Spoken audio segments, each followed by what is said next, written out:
Esto es Aquí en Corto, el contacto directo con los especialistas en educación, cultura, política, género y otros más. Aquí en Corto, por el Colegio de Sonora. Hola, bienvenidos a un espacio más del Colegio de Sonora. Mi nombre es Nayeli Alvides y como siempre es un placer que se sumen a través de las diferentes plataformas que tiene el Colegio de Sonora para llegar a todas y a todos ustedes. En esta ocasión abordaremos un tema de suma relevancia, dado que estamos iniciando pues este 2025 con mucha información a nivel global, de manera que pues habrá temas que estaremos abordando a través de los especialistas y de la academia aquí en el Colegio de Sonora. Hoy me encuentro con la doctora Rosana Méndez Barrón. Ella es asistente del Centro de Estudios en Gobierno y Asuntos Públicos del Colegio de Sonora. Bienvenida, doctora. Hola, gracias Nayeli por compartir el espacio y pues esperamos poder tener una charla interesante. Así es, y muy interesante porque para quienes nos escuchan, habrá muchas personas que quizá no estemos como muy relacionados con ciertos conceptos cuando hablamos de economía, doctora, pero creo que desde que inició el año en medios de comunicación y en diversas plataformas hemos venido hablando de lo que tiene que ver con todo este contexto de la inflación. Es decir, cada año iniciamos quienes somos amas de casa, hoy por hoy también los estudiantes, también pues muchas personas en diferentes sectores notan ciertos alza en los precios, pero para entrar un poquito con más contexto, doctora, explíquenos qué es la inflación. Bueno, la inflación es un fenómeno económico, básicamente implica la movilidad de los precios, principalmente de los productos que consumimos, obviamente no solamente los que consumimos, pero digamos que es la medición tradicional, porque como bien dijiste, los usuarios simples, consumidores básicos, amas de casa, estudiantes, trabajadores en general, recurrimos al consumo para satisfacer nuestras necesidades y el indicador directo pues son los precios de estos bienes, ¿no? Entonces la inflación básicamente es una medición de cómo estos precios varían constantemente. ¿Y por qué justamente siempre viene a colación en los primeros meses del año? ¿Qué implicaciones se generan o qué movimientos hay para empezar a decir, híjole, que regularmente se empieza un año diciendo viene la cuesta de enero, pero haciendo como referencia a estos alzas de precios, digamos? Ok, es muy básico, mira, la economía se mueve por temporadas y como tú sabes, pues el cierre de año implica pues ajustes, regularmente un poquito en la alza del consumo por la cuestión de la temporada navideña, las mismas empresas hacen su corte e igual, por lo tanto, el inicio de año, estos primeros 3 meses, implica como poner en marcha la maquinaria para un nuevo periodo y en ese sentido hay ajustes, hay recomposiciones y estas recomposiciones acompañadas del cierre del año anterior implican ajustes en algunas variables. Los precios tienden a ser una de esas variables que constantemente está en ajuste, aunque también valdría decir que constantemente está en movimiento y es algo totalmente normal. Los consumidores iniciamos el año en todos los sentidos y las empresas haciendo recuentos de lo que va a pasar, entonces el principio de año pues es así como esa proyección de lo que se espera ver, ¿no? Sí, y con esto vienen ajustes evidentemente después de este cierre y recientemente, bueno, yo creo que desde que inició el año en este periodo hemos estado viendo cómo pues la economía mexicana, independientemente de sus variables internas y externas, doctora, ha venido cambiando, pero no hay que dejar de lado que el hecho de ser un estado, en el caso de Sonora, fronterizo y con este nuevo gobierno de Estados Unidos, sin duda se ha hablado mucho y ha sido un trending topic el asunto de los aranceles, de qué manera nos afecta en cuanto a, pues en todo lo que tiene que ver con la economía mexicana, este asunto de los aranceles y la transición de gobierno con Estados Unidos. Mira, en materia general, en la economía, pues obviamente hay ahorita circunstancias a nivel global y específicamente a nivel nacional que tienen a nuestra economía un poco rezagada. No en vano, hace la semana pasada, sí, creo que la semana pasada, el Banco de México anunció que su proyección de crecimiento para este año, 2025, y bien como tú dices, apenas vamos iniciando, ya se redujo aún más de lo que ellos habían previsto para el cierre del año pasado. O sea, desde el 2024, cerrando el año, ya había cálculos y previsiones de que los esperaba para 2025. Y ya al segundo mes del año, Banxico ya reajustó su precisión, bajando aún más la proyección de crecimiento. Ni siquiera, o sea, Banxico dice que ni siquiera vamos a crecer 1%, ¿no? Entonces eso es bastante alarmante. Aparte, sumado a eso, como dices ahorita, nuestro principal socio comercial, nuestro vecino Estados Unidos, acaba ahora en enero de iniciar una nueva plataforma de gobierno con el nuevo presidente electo Donald Trump por segundo periodo no consecutivo, y desafortunadamente el esquema de política que este nuevo gobierno trae pues no es necesariamente lo más propositivo en general, no solo para México, sino para todos los países que tienen relación comercial con Estados Unidos, pues no es lo más proactivo. ¿Por qué? Porque su visión es una política de protección interna, de protección a la economía norteamericana, de buscar los beneficios para ellos puramente y no necesariamente los beneficios globales. Entonces, México, al tener a ese mercado como su principal fuente de destino de los bienes, de hecho entre 70 y 80% de lo que producimos y exportamos se va a Estados Unidos. Entonces es bastante delicado. Y bueno, ¿cómo nos afecta eso de los aranceles? Bueno, pues nos afecta en todos los sentidos, ¿no? La cuestión de la producción, los intereses, los costos que va a representar para nuestra base productiva es bastante significativa y obviamente tiene un vínculo con la inflación. Sí, sin duda. Y es que también hablar de Estados Unidos, se fija en todo lo que tiene que ver con la inflación, impacta de muchas maneras. Ahorita nos vamos a ir también a la parte pues de lo que tiene que ver con los productos de la canasta básica, pero también con otros servicios. Es decir, es un tema muy amplio, ojalá podamos aterrizarlo y poder resolver algunas dudas que de repente se nos vienen cuando pasamos por este tipo de situaciones, y más en este momento para México, porque hablar de Estados Unidos también, doctora, viene el tema del dólar. Es decir, hemos estado viendo que el peso ha estado cambiando. ¿Esto tiene que ver también con la inflación? Sí, la mayoría de las variables económicas están relacionadas. Por ejemplo, los precios, como te decía ahorita, tienen que ver con la variación de los productos, y obviamente la variación de los productos obedece a la demanda, pero también obedece a los mecanismos de flujos de esa misma demanda. Por ejemplo, si nuestros productos, que esa es una parte importante, si lo que nosotros consumimos no es producido en el país, obviamente hay una condicionante de hacia dónde y los riesgos y los mecanismos para que esos productos lleguen aquí. Aquí viene una parte importante: cerca de la mitad de lo que nosotros consumimos son productos importados, y buena parte de ellos vienen de Estados Unidos. Entonces, si desde los productos de Estados Unidos hay un encarecimiento en términos de intercambio, los aranceles, pues obviamente el costo, el diferencial de esa nueva llegada de los productos hacia nuestro país para nuestro consumo representa un alza. Exacto, sí, justamente, y seguramente lo vamos a notar cuando empecemos a comprar en estas franquicias que son americanas, que se encuentran instaladas pues en territorio mexicano, y de igual manera al comprar ciertos productos que regularmente decíamos, bueno, lo comprabas porque sabías que tenía cierto costo, pero hoy por hoy pues lo estamos notando quienes hacemos esta compra de servicios y de alimentos.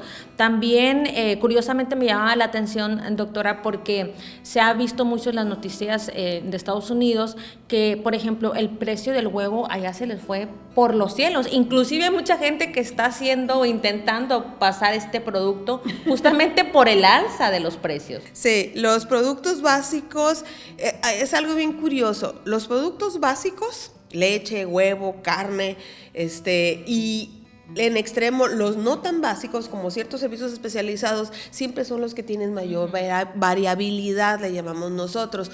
¿Por qué? Porque obviamente son productos que al consumidor les da mucha prioridad, que representan una base muy importante del consumo de las familias, los básicos. Pero los servicios no especializados tienden a ser también los que brincan, porque justamente hay poca dependencia hacia el consumo de ellos, entonces tienden a luego ser muy sensibles. Entonces ahí también tienen que ver los servicios. Por ejemplo, ahorita en el caso de México, además de ciertos productos básicos como la carne, los huevos también, aunque no tanto como Estados Unidos, no, al menos no ahorita, pero también los servicios especializados que tienen que ver con servicios de restaurante, turismo, atención personal, turismo, se repuntan. Porque uno, no es temporada. No es temporada, entonces hay poca demanda de esos servicios, y los que hay tienden a aumentar mucho. para compensar todo el flujo, ¿no?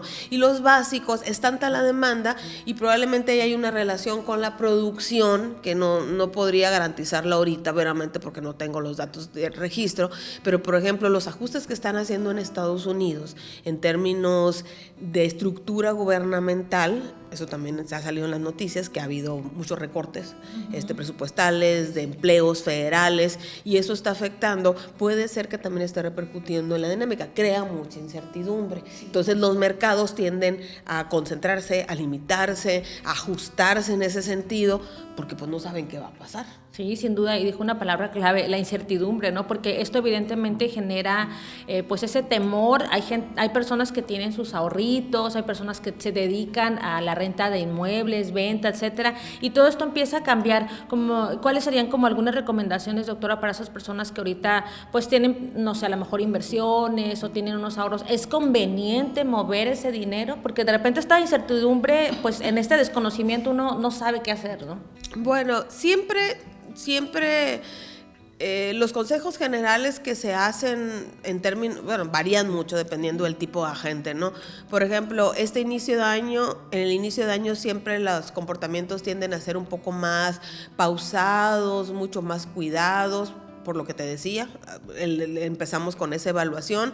Por ejemplo, siempre se sabe que los gobiernos todavía no empiezan a ejecutar muchos de los recursos. En ese sentido, muchas de las empresas pues se esperan hacen ajustes más que nada internos, se empiezan a evaluar algunas circunstancias, y ya los particulares, pues dependiendo de alguna circunstancia pueden optar por ver algunas opciones, pero nunca está de más ser como cuidadosos en términos de qué decisiones se pueden tomar. Por ejemplo, ahorita, en la coyuntura actual que estamos viendo, la cuestión de los créditos es siempre sensible, porque las tasas de crecimiento han sido ajustadas en el último año. En 2024 se ajustaron.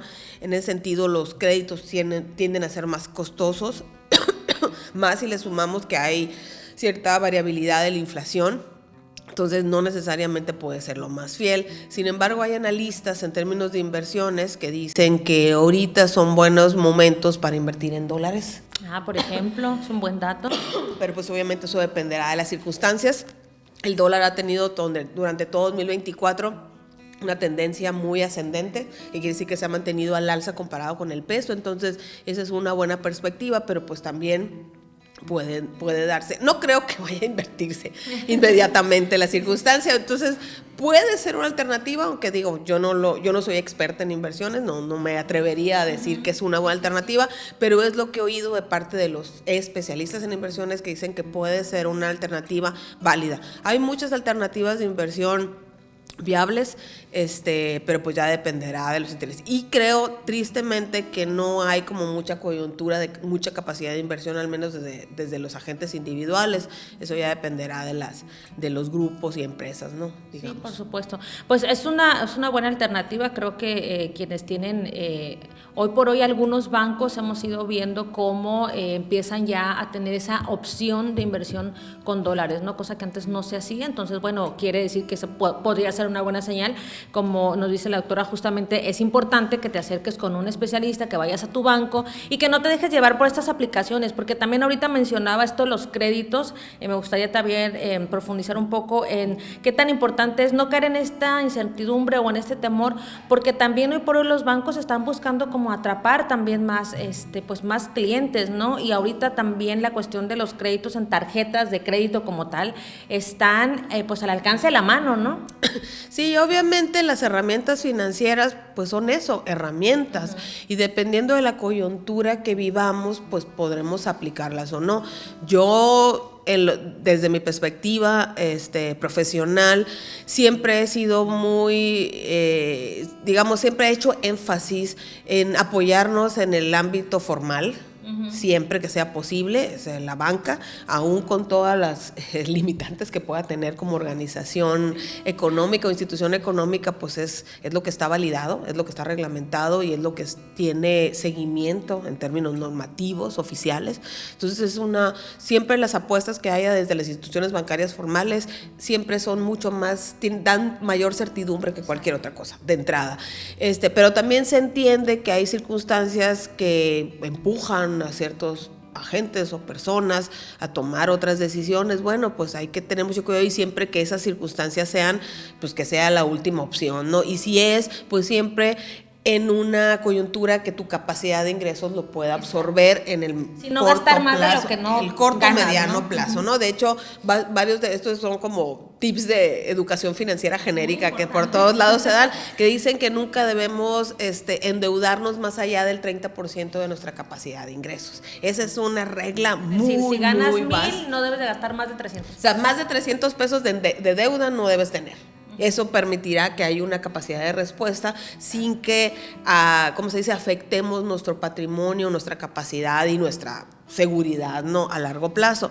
Ese es como, digamos, un mecanismo así muy simple, pero ya hay otros esquemas donde pues obviamente el riesgo y la posibilidad puede mover ahí esos rangos, ¿no? Pero eso sí puede ser. Y hay otra otra regla muy, ¿cómo se dice?, muy, se me fue la palabra, muy, digamos, de la vieja guardia, o que genera mucha certidumbre, es eso. Siempre en el principio del año, como tú bien comentaste, es un momento donde regularmente todo se está más lento, todo está más tranquilo y obviamente muchos de los agentes pues buscan incentivar de alguna manera porque pues es un proceso lógico, pero no está mal tomar como ese mismo criterio de pasividad momentánea para evaluar condiciones y ver qué nos deparan las siguientes etapas, ¿no? Y quizá no todo es tan negativo, o sea, puede haber muchas proyecciones, aún con algunas revisiones ya adelantadas, las circunstancias pueden cambiar y bueno, ¿por qué no? Pueden cambiar en términos positivos. Por ejemplo, ahorita que retomamos la cuestión de la inflación, aunque hay temor desde hace, no sé, 3, 4 años, que el cambio de los precios se siente mucho, lo que decías tú, se siente, las personas sentimos en nuestro consumo diario que hay incrementos. Podríamos decir algo muy, muy interesante, que a lo mejor mucha gente no está de acuerdo conmigo. La inflación en México no es tan alta y se ha mantenido más o menos dentro de los rangos aceptados. Obviamente no es ideal que crezca constantemente pero crece justamente porque hay un escenario de mucho cambio, no solamente a nivel nacional, sino a nivel internacional. Muchos de los analistas globales señalan que nuestra economía global está pasando por una nueva fase y esa fase implica que ya las condiciones modernas se alcanzaron, entonces se están haciendo como ajustes globales en general, por ejemplo el caso de Estados Unidos, pero también los casos de Europa. Entonces toda esa vorágine de movilidad y de ajustes que se están dando implica justamente que la economía tiende a ser sensible. Volátil. Volátil. Y bueno, el concepto de volatilidad no necesariamente tiende a ser negativo. De eso es lo que yo siempre, cuando yo doy clases de economía y me toca analizar los precios como variable, siempre les digo, es que miren, dicen, es que la inflación subió, la inflación bajó. No, ahí está mal. La inflación no baja, la inflación implica crecimiento. Okay. La inflación es crecimiento de los precios. Cuando no hay crecimiento de los precios, hay lo que nosotros conocemos como deflación. Y déjame decirte algo, la deflación realmente es mala. Esa sí es mala. Esa sí es mala. ¿Qué implica la deflación? Porque cuando tú eres un empresario que está produciendo bienes, obviamente en tu idea de obtener una ganancia, la visión del precio creciente es una perspectiva de éxito. ¿Qué quiere decir esto? Mi producto se está valorando, se está reconociendo, está teniendo importancia, entonces adquiere más valor, entonces me siento estimulado para producir más. Entonces, al final, el crecimiento de los precios, cierto nivel de crecimiento implica movimiento económico. Que hay un impacto. Exacto. Que hay movimiento, que hay consumo, que hay interés por los productos. Si no hay crecimiento del precio, quiere decir que el producto no sirve o que simplemente no hay interés por consumir. Sí, no hay demanda. Y si el nivel general de precios está bajando, quiere decir que en general no hay interés por consumir y ese es un real problema. Sí. Es un grave problema. Entonces, por eso decimos, la inflación no per se es mala, sino depende del rango. Por ejemplo, entonces en México, aún con las señales de alarma, la inflación todavía está dentro del rango aceptado de movilidad que tenemos desde nuestras autoridades financieras, ¿no? Dígase el Banco de México, la Secretaría de Hacienda, etcétera. Por ejemplo, la proyección que se esperaba de inflación en el presupuesto federal que se lanzó en septiembre, octubre del año pasado era 3.5%. Y por ejemplo, la inflación que tenemos nosotros ahorita en febrero 3.74, fue ¿no? 3.7. Entonces sí está ligeramente por encima de la proyectada, pero el Banco de México siempre dijo 3% más 1. Entonces, 4. Sí, claro. Entonces, o sea, estamos en la el visión rango. sí está Estamos correcta. en el rango, digamos, límite. No podemos decir que es qué suave, y mucha gente me diría, oye, pues a mí si me aumentas 1% cada más, sí, quincena, claro. pues sí me Sí. duele, yo lo entiendo, pero en términos macroeconómicos generales para la economía, para la INSS, no es tan peligrosa, todavía estamos en el rango, e incluso hay analistas que dicen que mientras la inflación no supere el 10%, es una inflación que muestra ajustes, movimiento. Entonces, no es un peligro sistemático, pero pues obviamente tenemos que evaluar qué es lo que está pasando, cuáles son los ámbitos, cuáles son los tipos de productos. Por ejemplo, cuando nosotros medimos la inflación, hay dos indicadores, hay muchos indicadores, pero dos indicadores primero son lo que nosotros conocemos como la inflación no subyacente y la subyacente. Son dos como subniveles, ¿no? Porque uno es el nivel general y otro es en cada uno. ¿Qué marca cada uno? La no subyacente son los productos que se mueven a partir de los cambios del mercado, consumo, demanda, flujos, modas, por ejemplo, ahora estamos entrando a marzo, ya vamos a empezar a ver más calorcito, ya va a empezar, se va a acercar los productos de temporalidad, digamos, ¿no? Servicios. Digamos, ya vamos a empezar a ver la cuestión de la Semana Santa, cómo se mueve, entonces ahí va a empezar a ver como un cierto interés, un cambio, entonces hay ciertos productos que van a empezar a tener más movilidad o ciertos servicios, ciertas cuestiones, entonces la subyacente mide todas esas cuestiones que son temporales. Pasado este periodo va a venir, por ejemplo, va a venir otra baja, porque va a ser el tercer trimestre, que luego entra el periodo de verano, que es donde baja todo también, cuando hace mucho calor, hay una tendencia también como a la baja, luego vuelve a regresar entre agosto y septiembre por el periodo escolar, es el tercer trimestre, exacto. es el preámbulo al cierre, entonces vuelve a haber otro ajuste, y en el cierre de año vuelve a ser. Entonces, estas dinámicas... cíclico, ¿no? Exacto. La economía es cíclica. Hay ciclos que se repiten constantemente en términos de ciertos fenómenos. El consumo es uno muy cíclico, pero la producción también es muy cíclica. Por ejemplo, ahorita, Sonora, nosotros que somos un estado, ya muy industrial y todo, pero todavía el sector primario sigue siendo como mucha referencia. Por ejemplo, ahorita es un periodo muy muerto para el sector primario, apenas están empezando, y entre a finales de marzo y el segundo trimestre se vuelve un punto clave.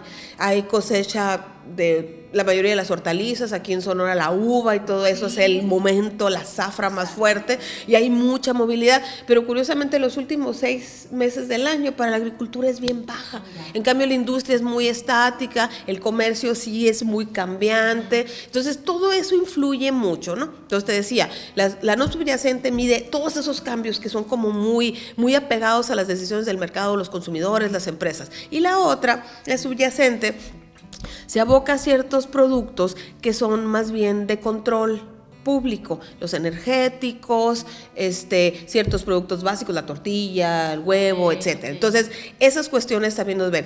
Algo muy interesante, ya no es para cerrar esa parte, en esta cuestión de la inflación, es que justamente lo que ha cambiado recientemente es la no subyacente, que son los que se mueven con la lógica del mercado simple. Entonces, obviamente ahí implica lo que decías tú ahorita, el impacto de Estados Unidos, los ajustes que se están dando ahí, y algunas cuestiones generales como esa incertidumbre de qué va a pasar a nivel global. Sí, sobre todo por estos productos que se terminan exportando y que nos decían ahorita justamente, a lo mejor esos productos que probablemente muchos de los empresarios locales al menos les empieza a costar más, ¿no? Y evidentemente, pues eso en algunos casos pudiera ser de beneficio, pero en otros, conforme pasa el tiempo, si esto no cambia, pues empieza a haber un impacto. Y de manera muy local yo creo que lo podemos ver con los productos de la canasta básica, ¿no? Se ha mencionado mucho el huevo, pero también el aguacate. Hay, a manera de broma, decían que en el Super Bowl no iba a haber guacamole porque a Estados Unidos le iba a costar.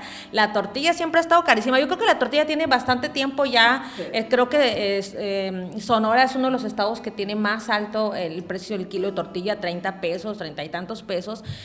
Y otro insumo también muy importante y del que todo el tiempo se está hablando, sin duda es la gasolina, ¿no? O sea, que también tiene un impacto y que no hay que olvidar que hay muchas empresas que son extranjeras que están trayendo la gasolina y que eso también va a generar algunos cambios, quisiera pensar, ¿no? Sí, eso es algo que te voy a decir.